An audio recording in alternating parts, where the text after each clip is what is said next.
So let's do this awesome riff, Beat It by Michael Jackson, played by the mighty Steve Lukather. And with this song we're tuned to E flat, so just tune each string down a semitone or a half step.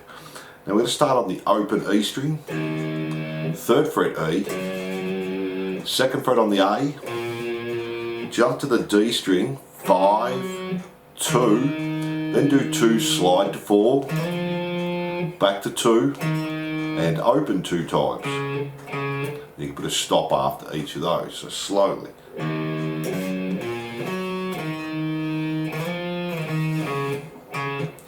Then we repeat again. E, open, 3, 2nd fret on the A, to the D, 5, 2, 2 slide to 4, 2, and then just play the open once there the second time. And we just keep repeating that there.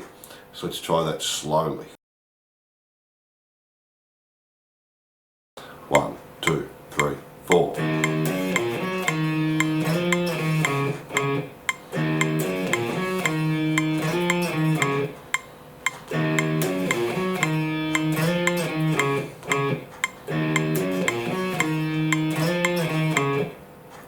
And let's do that up the tempo.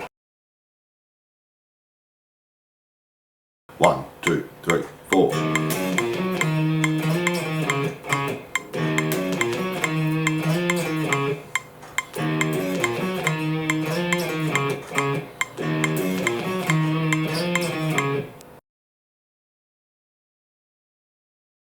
1, 2, 3, 4.